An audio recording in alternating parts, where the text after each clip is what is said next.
오늘 정부가 선언했습니다. 올해 안에 탈플라스틱 로드맵을 만든다. 그 한마디에 삼육물산, 세림 BNG, 에코플라스틱 같은 종목들이 급등했죠.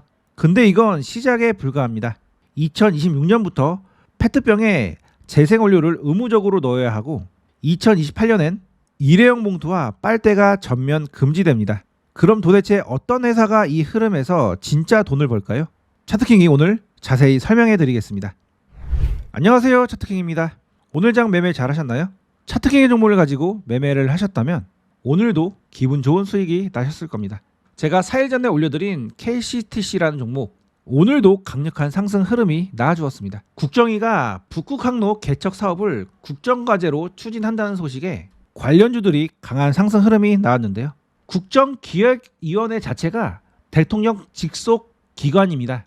대통령 직속 기관이기 때문에 무조건 추진이 되겠죠. 앞으로 북극 항로 개척이 단순한 신항로 개척이 아니라 대한민국의 새로운 성장 동력이 될 것이라며 이곳에 물류뿐만 아니라 조선, 금융과 같은 전후방 산업의 동반 성장을 추진하겠다고 밝혔습니다. 자, KCTC는 제가 이렇게 첫 상한가부터 말씀드렸고 눌림 조정 이후에 공략을 해보라고 말씀드렸습니다. 그리고 나서 이렇게 강력한 상승 흐름이 나왔고, 그리고 아직 끝이 아니기 때문에 이러한 추세선 하단부에서 계속 공략을 해보라고 말씀을 드렸는데요. 이 자리에서도 한번 반등이 나왔고 오늘 다시 이런 추세 하단선에서 또다시 이렇게 강력한 상승 흐름이 나와주었습니다. 자, 이제 종목 이러한 강력한 저항을 돌파를 하기 위해서 올라왔습니다. 재료가 워낙 강력하기 때문에 바로 돌파를 할 수도 있고요. 아니면 눌림 조정 이후에 다시금 돌파를 할 수가 있겠는데요. 자, 이 종목은 결국은 이러한 고점을 돌파해서 더 위로 올라갈 겁니다. 따라서 이미 올랐다고 안 볼 것이 아니라 적정 매수 구간이 나오면 무조건 매수하겠다고 생각을 하시면서 집중적으로 이 종목 관찰을 하셔야 되는데요. 북극 항로 이 사업은 재료의 강도가 어마어마한 섹터니까 앞으로 이 종목 계속 관심을 가지고 지켜보시기 바랍니다. 제가 소개해드린 종목의 세부 타점은 텔레그램 방에서 이렇게 말씀드리고 있는데요. 타점에 자신이 없으신 분들이나 쉽고 편하게 매매를 해보고 싶으신 분들은 타점방에 들어와 보시기 바랍니다. 타점방에 들어오는 방법은 영상 후반부에 말씀드리도록 하겠습니다. 오늘 소개해드릴 종목은 탈플라스틱 관련주 중에 한 종목입니다. 오늘 이재명 대통령이 올해 안에 탈플라스틱 로드맵을 마련하겠다고 이야기를 해서 관련주들이 강력한 상승 흐름이 나와주었습니다. 그래서 오늘 탈플라스틱 관련주들이 상승 흐름이 나와주었는데요. 이 중에 의미 있는 흐름을 보여주는 종목들이 있어서 소개를 해드리려고 합니다. 자, 본격적인 영상 시청하시기 전에 구독과 좋아요, 알림 설정 한번 꾹 누르고 시작을 하도록 하겠습니다. 요즘 탈플라스틱 이런 이야기가 자주 나오는데요. 왜 갑자기 이렇게 플라스틱 줄이기에 진심일까요? 자, 오늘은 왜 탈플라스틱이 전 세계 흐름이 되었고 이 흐름 속에서 어떤 산업과 기업이 살아남을지 핵심만 빨리 정리해 드리겠습니다. 자, 탈플라스틱을 해야 되는 이유는 첫째로 환경 파괴 때문이죠. 매년 수백만 톤의 플라스틱이 바다로 들어가는데요. 물고기가 그 플라스틱을 먹고 그 물고기를 다시 우리가 먹습니다. 그래서 최근 연구에 따르면 마이크로 플라스틱이 혈액이나 태반에서 검출돼서 내분비 교란이나 혈관 질환 등을 발생을 시키고 있죠. 그리고 플라스틱을 만들고 태우는 과정에서 온실가스가 연 18억 톤이 나오는데요. 이는 지구 탄소 배출의 무려 15%나 차지합니다. 그리고 플라스틱 재활용률은 10%도 안 되는데요. 대부분 매립되거나 불에 태워져서 사회적 비용이 증가를 하고 있습니다. 그래서 UN 글로벌 플라스틱 조약이 만들어졌고요. EU도 규제를 강화하기 시작했고 미국도 대응에 나섰습니다. 탈플라스틱 시장은 크게 세 가지인데요. 첫 번째, 생분해 바이오 플라스틱 시장입니다. 자, 플라스틱이 분해가 원래 잘 안 되는데 이 플라스틱은 자연에서 분해가 되죠. 현재 시장 규모는 매우 작은데요. 앞으로 빠르게 성장을 할 것으로 예상이 됩니다. 그래서 연평균 성장률이 약 21%나 되는데요. 매우 가파른 성장세죠. 그리고 플라스틱 페트병을 재활용하는 시장입니다. 그거는 약 70조 원 정도의 시장인데요. 5년 뒤에 130조 시장으로 성장을 할 것으로 예상되고 완만하지만 꾸준한 성장이 예상이 되고 있습니다. 가장 큰 시장은 종이 섬유 대체 포장 리필 플랫폼인데요. 이는 아예 플라스틱을 사용 안 하고 유통과 포장을 가능하도록 바꾸는 시장입니다. 현재 499조의 시장이고 연평균 4%대 성장이 예상되고 있습니다. 그래서 2030년까지 약 500조 시장이 열리는 건데요. 시장 규모가 상당히 크죠. 자, 국내 대표 타일 플라스틱 관련주들이 있습니다. 기존에는 테마주들만 상승을 했는데 사실 대표 기업은 SKC와 CJ 바이오라는 회사입니다. 그래서 SKC는 생분해 수지나 재활용 페트병 원료를 생산을 하고 있습니다. 제가 이 기업들을 다 설명할 건 아니고요. 그냥 이 표들을 보고 한번 이 기업들이 어떤 사업을 하고 있다 정도만 한번 살펴보시고요. 그 다음에 한국 패키지와 CTK, 에코플라스틱이라는 종목도 관련 주인데요. 오늘 소개해드릴 종목이 바로 이 에코플라스틱입니다. 사실 실제 탈플라스틱 관련해서 사업을 하는 기업들은 앞에 적어드린 이 회사들로 보시면 되겠고요.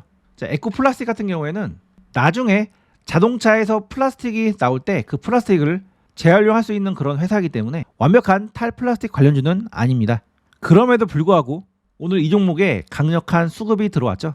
제가 이 부분을 말씀드리는 이유는 투자를 할 때 실제 그 테마에 관련된 사업을 하는 회사도 있고 연관은 있지만 완전히 그 테마에 관련된 사업을 하지 않는 회사도 있습니다.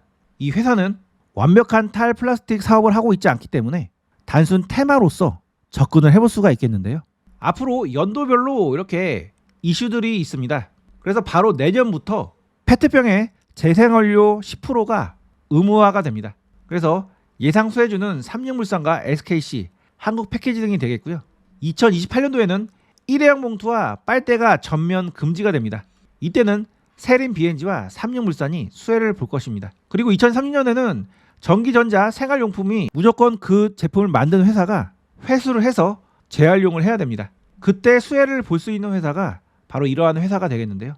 에코플라스틱 같은 경우에는 2030년 이후에나 자동차나 의료기기에 사용된 플라스틱을 재활용할 때 이때 수혜를 볼 수가 있겠습니다. 조금 먼 미래이긴 하지만 어찌됐든 계속해서 시장에 언급될 만한 그런 섹터이기 때문에 탈플라스틱 관련주들은 앞으로 주목을 계속 해볼 수가 있겠는데요. 제가 2030년에나 실질적으로 수혜를 볼 수 있고 실제로는 탈플라스틱과 관련 없는 이 종목을 소개해드린 이유는 그래도 오늘 강력한 수급이 들어왔고 그동안 나름 추세를 만들면서 계속 매집이 진행된 상태에서 오늘 이렇게 강력하게 추세 상단을 돌파를 했기 때문에 눌림 조정 이후에 최소한 한 번 정도는 장대 양봉이 나올 가능성이 있는 자리여서 이렇게 소개를 해드립니다. 그리고 이 종목 여기서 바로 올라가지 않는다 하더라도 눌림 조정 이후에 다시금 강력한 상승이 나올 수도 있는 자리이기 때문에 매우 매력적인 자리로 볼 수가 있겠습니다. 이 종목 월봉 흐름을 보면 강력한 상승 흐름이 나온 이후에 그 다음에 오랜 기간 또 하락을 했죠. 자, 이 종목은 해먹은 지 얼마 되지 않았기 때문에 여기서 바로 이렇게 올라가기는 어렵습니다. 따라서 단타 관점으로 대응을 하시는 것이 좋고요. 이러한 하락폭의 절반 라인 부분까지는 상승이 열려있기 때문에 일단은 이런 절반이나 이 절반의 절반 부분까지는 상승 가능하다고 보고 대응을 해볼 수가 있겠는데요. 자, 일단 이러한 의미 있는 구간을 이번에 돌파를 해줬고 그렇기 때문에 이제는 조정이 나올 겁니다. 그래서 지지가 만약에 나온다면 한 번 더 위로 올라갈 수 있겠고 올라간다면 그 다음 저항인 이러한 의미 있는 구간까지 올라갈 가능성이 있습니다. 그리고 좀 더 수급이 강해진다면 이러한 매물대 상단부까지도 열려 있긴 하지만 확률이 낮은 편이고요. 이 구간까지는 확률이 높기 때문에 그냥 이 구간까지 올라왔을 때 정리하고 나온다라고 생각하고 대응하시면 좋은 종목으로 볼 수가 있겠습니다. 그래도 눌림 조정 구간에서 공략하신다면 대략적으로 20%대 수익률은 나올 수 있는 그런 자리니까 이 종목 내일부터 계속 관찰을 하시다가 이런 눌림 조정 구간이 나오면 이런 저점에서 한번 공략을 해보시기 바랍니다. 제가 소개해드린 종목의 세부 타점은 이렇게 텔레그램 방을 통해서 말씀을 드리고 있습니다. 매수할 종목이 있으면 이렇게 타점 구간을 정해서 텔레그램 방에 신호를 보내드리고 있는데요. 매우 높은 확률로 수익을 내드리고 있습니다. 타점에 자신이 없으신 분들이나 좀 더 쉽고 편하게 수익을 내보고 싶으신 분들은 지금 바로 타점방에 들어와 보시기 바랍니다. 타점방에 들어오는 방법은 간단한데요. 영상 댓글창 상단에 보시면 이렇게 타점방에 들어오는 링크가 있습니다. 이 링크를 눌러보시면 이렇게 설문이 나오는데요. 간단한 설문 작성을 해주시고 제출을 해주시면 타점방에 입장할 수 있도록 안내를 도와드리겠습니다. 타점방 외에도 제 채널에서는 투자할 때 꼭 필요한 핵심 정보들만 모아서 이렇게 텔레그램 방에 올려드리는데요. 이렇게 최신 뉴스들과 핵심 뉴스들을 선별해서 올려드리고 있고 제 유튜브 채널에서 다 소개하지 못한 제 관심 종목들도 이렇게 올려드리고 있습니다. 나중에 들어와 보시면 알겠지만 여기 올려드린 관심 종목들도 굉장히 확률이 높은 종목들이고요. 이때 제가 서린바이오와 이신바이오를 올려드렸는데 두 종목 모두 상승을 했고 일신바이오 같은 경우에는 이렇게 상한가를 갔죠. 제가 이 자리에서 소개를 해드린 겁니다. 자, 뉴스방에 들어오는 방법은 이 위에 있는 주소를 눌러보시면 바로 이렇게 창이 바뀌면서 입장이 가능하시고요. 들어오시는데 5초도 걸리지 않으니까요. 지금 바로 들어와 보시기 바랍니다. 지금 지수가 바닥을 탈출하고 있는 만큼 앞으로 수익 내기 좋은 장이 열릴 겁니다. 하지만 모든 종목이 오르는 건 아니죠. 결국 시장에서는 진짜 가는 종목들만 상승을 해서 수익을 줍니다. 제가 꾸준히 선별하는 시장 주도주와 함께 하신다면 올해 확실한 수익을 기대해 볼 수가 있습니다.